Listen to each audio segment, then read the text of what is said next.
मुझे नहीं पता था जब मेरी डिग्री भी कंप्लीट हो गई कि मैं किस तरह से सर्वाइव करूँगा। और जिस तरह का डर आपके मन में भी बैठा हुआ है ना, मेरे मन में भी वैसा ही डर था। मुझे कुछ नहीं आता और अगर मैं किसी कंपनी में जाऊँगा तो मुझे निकालना दें, मेरी परफॉर्मेंस देख के 1-2 महीने के अंदर ही निकालना दें। क्योंकि ऑब्वियसली जब किसी को आईटी वर्ल्ड का एक्सपीरियंस नहीं होता या जिस किसी के नॉन में भी नहीं होता तो उसके लिए बहुत ज़्यादा डिफिकल्ट सिचुएशन हो जाती है। तो इन सब चीज़ों से मैं बहुत ज़्यादा रिलेट कर सकता हूँ। आप भी जिस तरह से फील कर रहे हो, मैं भी एक टाइम पर वैसा ही फील कर रहा था। ये क्वेश्चन मुझे थोड़ा सा फनी लगता है कि यार लोग ये कहते हैं कि मेरी कोई पर्टिकुलर ब्रांच है तो क्या मैं आईटी वर्ल्ड में काम कर सकता हूँ या नहीं।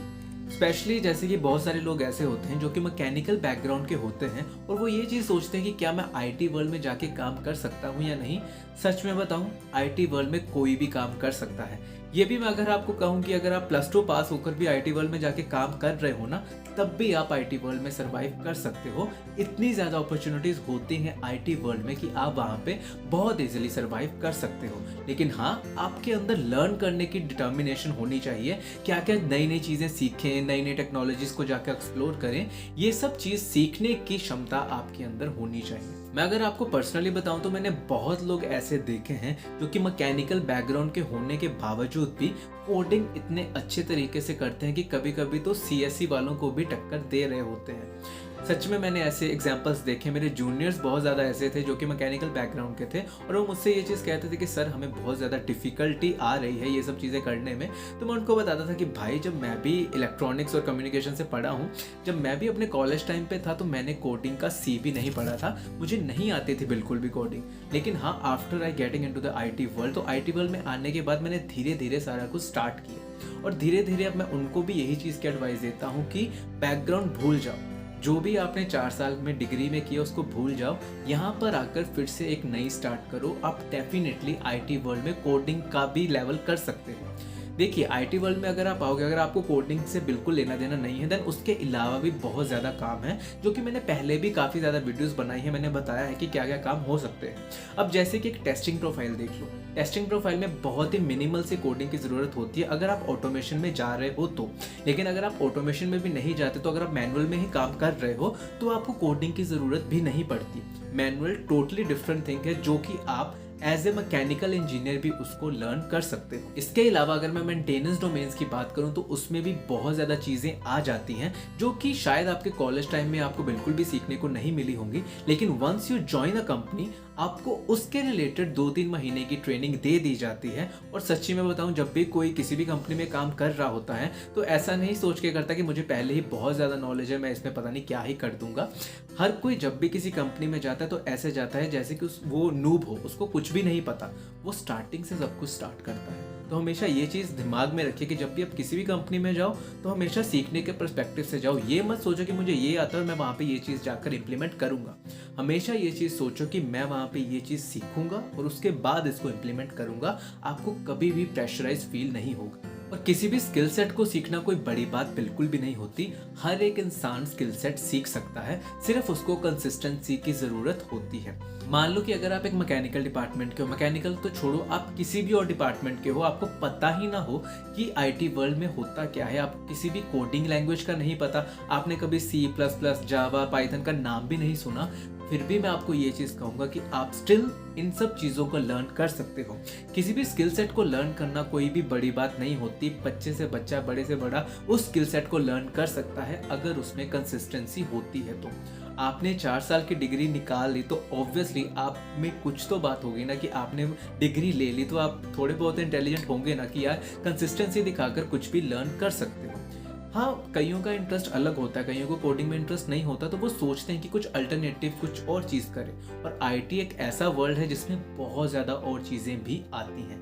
कोडिंग के अलावा टेस्टिंग, जो कि मैंने आपको अभी बताया, मेंटेनेंस वर्क जिसमें डीबी से रिलेटेड काम होता है, डेटाबेसेस क्या क्या होते हैं, डेटाबेसेस में किस तरह से डाटा जाता है, उनको किस तरह से प्रोसेस किया जाता है, ये सब चीज़ों का काम होता है जिसमें प्रॉपरली कोडिंग की रिक्वायरमेंट नहीं होती। उसके अलावा आजकल क्लाउड काफ़ी बूम पर चल रहा है। अगर आपका बैकग्राउंड ना भी हो सीएससी या फिर आईटी से रिलेटेड, तब भी आप इन सब टेक्नोलॉजीज में जाकर धूम मचा सकते हो। सच में मैं आपको कह रहा हूँ, मैं ऐसे ऐसे केसेस देखे हैं। एक मेरा जूनियर था जो कि मैकेनिकल बैकग्राउंड का था, उसने इंजीनियरिंग की थी मैकेनिकल डिपार्टमेंट से, और उसके बाद उसको हमारी कंपनी में हायर किया गया था। तो मैंने उससे पूछा कि तुम्हें तो कुछ भी नहीं पता था, तुमने ये सब चीज़ें कैसी की। तो उसने मुझे बताया कि पहले तो 4 साल की डिग्री में उसने कुछ नहीं पढ़ा था जो भी आईटी वर्ल्ड में यूज़ होता है, लेकिन जब उसकी जॉब नहीं लगी तो उसने इधर-उधर एक्सप्लोर करना शुरू किया। सबसे पहले उसने सोचा कि चलो कोई कोडिंग का देख लेते हैं, तो उसने सबसे पहले पाइथन शुरू की। पाइथन जब उसने शुरू की तो 2-3 महीने के अंदर-अंदर ही उसको बहुत ज़्यादा चीज़ें समझ में आ गई। उस टाइम पे मुझे भी रियलाइज़ हुआ कि बंदा बहुत ही ज़्यादा मेहनती है। मैं उसका इंटरव्यू भी लिया था और वो उस बंदे में बहुत ज़्यादा डेडिकेशन लग रही थी कि वो आगे बहुत ज़्यादा एक्सेल करेगा इन फ्यूचर, क्योंकि जिस तरह से भी वो बात कर रहा था, जिस तरह से भी उसने बताया कि उसने किस-किस तरह से लर्निंग की थी पाइथन की या फिर और भी लैंग्वेजेस की, तो मुझे वो बहुत ज़्यादा मोटिवेट कर रही थी। उसकी बातें सुनकर ही बहुत ज़्यादा मोटिवेशन आ रही थी। अब मैं उस बंदे को देखता हूँ तो मैं यही कहूँगा कि वो मुझसे भी ज़्यादा अच्छा कोडर बन चुका है। बहुत ज़्यादा ऐसे सीएसई के स्टूडेंट्स होंगे जो उसका मुकाबला नहीं कर सकते जिस लेवल पर वो अभी पहुँच चुका है। तो मैं यही कहूँगा, कभी भी आप इस चीज़ के बारे में मत सोचिएगा कि अगर आपने 4 साल में कभी आईटी वर्ल्ड का कोई भी काम नहीं किया, आपने कभी भी कोडिंग को हाथ नहीं लगाया, तो आप आईटी वर्ल्ड नहीं ज्वाइन कर सकते। कभी भी ऐसा मत सोचिएगा। आईटी वर्ल्ड सबके लिए खुला है। अगर आपने 4 साल में भी कुछ नहीं किया तब भी आप आईटी वर्ल्ड में सर्वाइव कर सकते हो। बस आप में वो कंसिस्टेंसी होनी चाहिए लर्न करने की। इसके अलावा मैं एक और चीज़ भी ऐड करना चाहता हूँ जो कि सिर्फ मैकेनिकल से रिलेटेड नहीं है, लेकिन हाँ, बहुत ज़्यादा लोग ऐसे हैं जो कि सीएससी आईटी बैकग्राउंड के होने के बावजूद भी मुझसे ये चीज़ पूछते हैं कि सर, अगर मैं किसी कंपनी में गया और मुझसे वहाँ पे काम नहीं हुआ तो मैं क्या करूँगा। अगर मैं आपको एग्जांपल दूँ तो 2-3 ऐसे स्टूडेंट थे जिन्होंने मुझसे ये क्वेश्चन पूछा था कि उनकी प्लेसमेंट बिग एमएनसीज में हो चुकी है, जैसे कि टीसीएस, एक्सेंचर, इन्फोसिस, तो वहाँ पर जाकर वो क्या करेंगे। तो सबसे पहले मैं आपको ये चीज़ बताना चाहता हूँ कि जब भी आपका इंटरव्यू हुआ था, आपको किसी वजह से सिलेक्ट किया गया था, उस इंटरव्यूअर को आपके अंदर वो क्वालिटी दिखी होगी जिसके कारण आपको हायर किया गया है। ऐसा तो नहीं है ना कि आपको कुछ भी नहीं आता था और फिर भी आपको हायर कर लिया। बिल्कुल नहीं होता ऐसे, सिर्फ आपको ऐसा लगता है कि आपको नहीं आता। Once you join that company, उसके बाद सबको एज ए फ्रेशर ऐसे ट्रीट किया जाता है कि उनको कुछ नहीं आता। उनको स्टार्टिंग से स्टार्ट करवाया जाता है। जैसे होता है ना, आप स्टार्टिंग में एबीसी सीखते हो, उसी तरह से जब आप कंपनीज में आते हो, टीसीएस या फिर एक्सेंचर जैसे, वहाँ पे भी स्टार्टिंग से आपको सब कुछ सिखाया जाता है। पहले आपकी ट्रेनिंग होती है, देन उसके बाद जब आप प्रोजेक्ट को ज्वाइन करते हो वहाँ पर भी आपकी ट्रेनिंग होती है, आपको सिखाया जाता है कि क्या क्या चीज़ें करनी चाहिए। तो इस चीज़ की टेंशन बिल्कुल भी मत लीजिएगा। इसके अलावा अगर मैं आपको एक एग्जांपल दूं तो मैं अपने ही एग्जांपल दूंगा कि जब मैं भी बीटेक कर रहा था, मैंने बहुत ज़्यादा बार ट्रेनिंग्स ली थी, C++ पढ़ी, जावा पढ़ी, लेकिन मेरे पल्ले कुछ नहीं पड़ा। मुझे नहीं पता था जब मेरी डिग्री भी कंप्लीट हो गई कि मैं किस तरह से सर्वाइव करूंगा। और जिस तरह का डर आपके मन में भी बैठा हुआ है ना, मेरे मन में भी वैसा ही डर था। मुझे कुछ नहीं आता और अगर मैं किसी कंपनी में जाऊंगा तो मुझे निकाल ना दें, मेरी परफॉर्मेंस देख के 1-2 महीने के अंदर ही निकाल ना दें, क्योंकि ऑब्वियसली जब किसी को आईटी वर्ल्ड का एक्सपीरियंस नहीं होता या जिस किसी के नॉन में भी नहीं होता तो उसके लिए बहुत ज़्यादा डिफिकल्ट सिचुएशन हो जाती है। तो इन सब चीज़ों से मैं बहुत ज़्यादा रिलेट कर सकता हूँ। आप भी जिस तरह से फील कर रहे हो, मैं भी एक टाइम पर वैसा ही फील कर रहा था। लेकिन आपको मैं सच बताना चाहता हूँ, अगर आप मेरी ये वीडियो देख रहे हैं तो डेफिनेटली मैं आपको ये चीज़ कहना चाहता हूँ कि आपको टेंशन लेने की बिल्कुल भी ज़रूरत नहीं होती, क्योंकि जब आप आईटी वर्ल्ड में जाओगे सब कुछ आपको सीखने को मिलेगा, सब कुछ स्टार्टिंग में सीखने को मिलेगा। हाँ, कई कंपनीज ऐसी होती हैं जो कि आपको स्टार्टिंग में ही प्रोजेक्ट्स वगैरह में लगा देती है, लेकिन वो आपसे फिर वही चीज़ एक्सपेक्ट भी करेगी। जब उन्होंने आपका इंटरव्यू भी लिया होगा तो वो टफ इंटरव्यू लिया होगा। जैसे कि अगर मैं स्टार्टअप्स की बात करूँ, अगर आप किसी स्टार्टअप को ज्वाइन करते हो तो ऐसा तो नहीं ना कि जब आपका स्टार्टअप ने इंटरव्यू लिया होगा तो एम ही कुछ नहीं पूछा और आपको सिर्फ रख लिया। बिल्कुल नहीं होता। स्टार्टअप या फिर स्मॉल कंपनीज जब भी आपका इंटरव्यू लेती हैं तो वो पूरा निचोड़ कर रख लेती हैं कि आपको क्या क्या चीज़ें आती हैं। जब आप कैपेबल हो उस कंपनी में एंट्री करने के लिए तभी आप उसमें जाते हो, नहीं तो नहीं जाते। और अगर मैं बिग सर्विस बेस्ड कंपनीज की भी बात करूं तो ऐसा नहीं है ना कि आपको कुछ भी नहीं आता और उन्होंने सिर्फ आपको रख लिया। नहीं होता ऐसे। आप जब इंटरव्यू में बैठे हो, उनको कुछ ना कुछ क्वालिटी तो आपके अंदर ज़रूर दिखी होगी। आपका कॉन्फिडेंस दिखा होगा, आपकी कंसिस्टेंसी दिखी होगी, आपकी डिटर्मिनेशन दिखी होगी, या फिर ये चीज़ दिखी होगी कि आप नई नई चीज़ों को किस तरह से एक्सप्लोर करना चाहते हो। कोई ना कोई क्वालिटी आपके अंदर ज़रूर होती ही होगी जिसके कारण आपको उस कंपनी में हायर किया जाता है। तो कभी भी ये चीज़ बिल्कुल भी मत सोचेगा कि आपको नहीं आता, आप वर्थलेस हो, आप मैकेनिकल डिपार्टमेंट के हो, आपने कभी आईटी में काम नहीं किया तो क्या क्या चीज़ें हो सकती हैं। ऐसी सब चीज़ें बिल्कुल भी मत सोचिएगा। ये आपके लिए, मैं आपको ये बताऊंगा कि सिर्फ टाइम वेस्ट करने का जरिया होता है, उसके अलावा कुछ नहीं।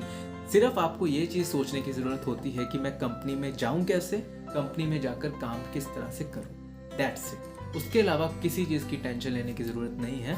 और अगर आपको किसी भी तरह का डाउट आता है तो मैं हूँ ना, मेरे साथ आप इंस्टाग्राम पर कनेक्ट कर सकते हो। अगर आपको किसी भी तरह की गाइडेंस की ज़रूरत होगी तो मैं डेफिनेटली हेल्प करूँगा कि मैं आपके साथ कनेक्ट कर सकूँ और आपसे बात करके ये सारी चीज़ें सॉल्व कर सकूँ।